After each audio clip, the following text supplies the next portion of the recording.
This is Dolany TV, ladies and gentlemen. Good evening and welcome back to the oh-so-promised video of the evening.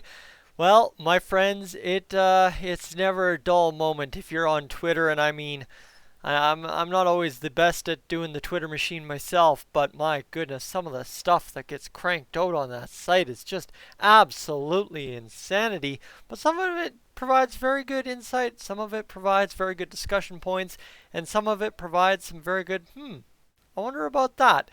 And that's exactly what we're going to talk about, the unofficial but in the chatter trade rumor mill rumor trade whatever, the stuff that's going on Twitter when it pertains to the Edmonton Oilers and what they could do this offseason. All right, let's put it that way. Easy said, easy done. Let's discuss. Number one on that list is one of the unofficial, what I'm talking is non-blue check marked guys that talks hockey on Twitter. Trade rumor site or trade rumor guy, I don't know, had a thing about Brady Skjei and the Edmonton Oilers. Now, what I'm going to tell you, Brady Skjei, of course, traded from the New York Rangers to the Carolina Hurricanes, found himself in that weird situation where he was playing his former team in the play-in round, but it's just is what it was, and the Carolina Hurricanes advanced, and they went somewhere in the playoffs, and then I believe lost pretty tragically, so is what it is, but keep that in mind. He had 2 assists in 8 games played in the playoffs, only 1 point in 7 games played for the Carolina Hurricanes post-trade deadline, and, well, let me tell you what he was traded for, because this is the going rate for Brady Skjei. How about a first-round pick? All right, first-round pick. That's what Brady Skjei's worth. Now, my friends, I'm going to tell you, Brady Skjei ain't worth a dime. All right, he's not worth anybody's time even. This is the hard part about the reality of being a hockey player in the NHL. Brady Skjei is a guy that costs you more on the ice than he could ever cost you in trade value. This guy is so negative in value when you look at what he provides as a left-hand shot defenseman at $5.25 million against the cap. All right, this is the incredibly hard part. First off, if you're trading for Brady Skjei, you're swallowing a $5.25 million cap hit. Secondarily to that, he is less offensive than Darnell Nurse while also being far less physical than Darnell Nurse. Those 2 things, not exactly red flags, because, well, you know what, for 5.2, if he shuts things down, that's worth it. Well, right, Adam Larson's worth it for shutdown defense at 4.17.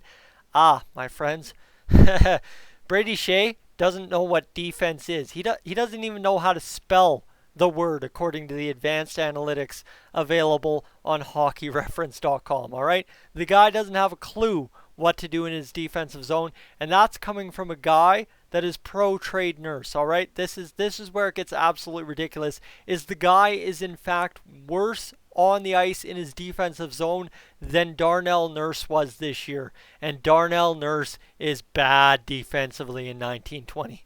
Especially in the playoffs. But Brady Skjei is one step further and worse yet. And that is at 5.25. How you could possibly justify even thinking more than 5 seconds that he would be worth a first-round pick or whatever you think you're going to trade for him to get him to Edmonton. Stay. Please stay away, all right? This is one I don't want to, because the reason we're discussing Twitter rumor mill stuff is this is stuff that typically crops up, right? You see stuff like this 2-3 days before an Elliot Friedman or a Frank Cervelli or a Darren Drager start talking about it, right? It happened with the Darcy Kemper rumors, if I remember correct. So you got to be careful with this stuff. This is the smoke, and then they bring the fire. And my friends, I do not want any fire when it comes to Brady Skjei and the Edmonton Oilers. All right, I struggle with what Nurse brings defensively. Based on what Brady Skjei brings defensively, I think I would have a meltdown. I used to not be able to get through full periods or full games of Oilers games doing the live streams.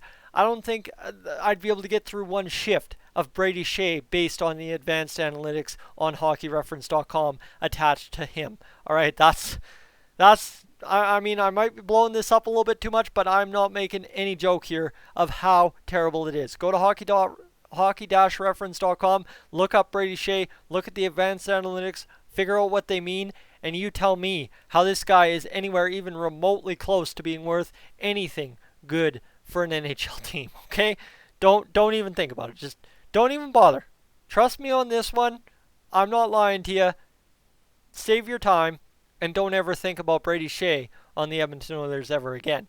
Now, let's do a 180, all right? The other Twitter rumor mill I'm starting to see is a couple of people while you're scrolling the latest tweets about the Oilers, just by searching Oilers on Twitter, is crazy.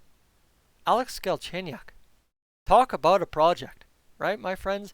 Talk about a project. Alex Galchenyuk, who had a very good little stint in Minnesota, speaking relatively to how bad things have been for him over the past 2 to 3 years, is now more than likely not re-signing with the Minnesota Wild after Bill Guerin is burning the entire team down and rebuilding on the fly kind of deal. This guy is making the entire NHL offseason interesting all in one location.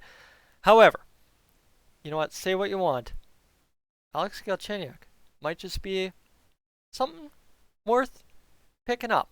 Alex Galchenyuk on a cheap. I'm talking like $850, $900K. Prove me contract. 1 year. Show me what you got, right? Kind of what we did with a guy like Riley Sheahan, a guy like Josh Archibald. Show me what you got and you'll get the money. And this is a guy that very well could do it. He was noticeably better in Minnesota post-Penguins trade than, like I said, in the past few years. But keep this in mind as well. The fact that, you know what, he didn't show up much in the playoffs, but Minnesota, they were facing Vancouver. And you know what, I was kind of cheering for Vancouver. So, okay, all right, all things considered, good to go. Goalies only saved 88% of shots faced when Galchenyuk was on the ice in Minnesota, and he was given equal time offensive defensive zone starts. So really an interesting key here in how to look at Galchenyuk in Minnesota. Yes, maybe no, maybe yes, maybe no. Really take a flyer. It's not going to hurt you. This is how I worded it in my notes here, is nothing ventured, nothing gained. A signing that doesn't move the needle, but can't if not given a chance, right? This is, honestly, Alex Galchenyuk, if the Oilers were to sign him, this is not something that everybody would go all of a sudden, the Oilers are going to win the Cup. Hands down. Nobody even can come close to contesting them for the Cup in 2021. This is not a move that does that. This is not a move of par of Adam Cracknell's signing. No, don't get me wrong there. But this is a move that has no downside, has potential upside, but doesn't have inherent upside, if you get what I mean, right? Like, it has lots of potential to be a great thing. Obviously, Riley Sheahan turned out to be an incredible $900K signing this year. For what we got on $900K, bravo, Riley, you did excellent. Here's the thing. Alex Galchenyuk could be the very exact same thing. Problem is, he's kind of historically not been a perfect face-off man, and he's not 100% a possession driver, but he's not a possession loser either. So kind of looking at a guy who can play that third line role if given the right line mates and if he can find his success in the face-off dots. So two very interesting things to look at. And I mean, Alex Galchenyuk, I mean, like I said, we did a 180 from Brady Skjei. Stay the heck away from Brady Skjei. Alex Galchenyuk, I'm warm to the idea. I will tell you. Twitter is actually suggesting something very good here. Alex Galchenyuk on a flyer deal to the Oilers. Worst things could happen this offseason, I suppose. And I mean, especially if you're not looking at re-signing Ennis or Sheahan. Worst things could happen. Problem is, I don't know who replaces Sheahan on the penalty kill. I don't think Gaetan is ready to do exactly that yet, but we didn't think Riley Sheahan was ready to be the #1 penalty killer on the Edmonton Oilers either. So keep in mind what you will. It's interesting to talk, and I mean, it's just that. It's the Twitter rumor mill, Twitter rumor roundup. Is there any truth to any of this? more than likely not. But as I said, I've seen it happen with the Darcy Kemper stuff. I saw it happen with the James Neal and Milan Lucic stuff. This kind of stuff that you see on Twitter kind of generates the buzz 2 or 3 days before an Elliot Friedman or a Frank Cervelli actually check in to say, no, guys, guess what? Did you hear? There's some truth to this.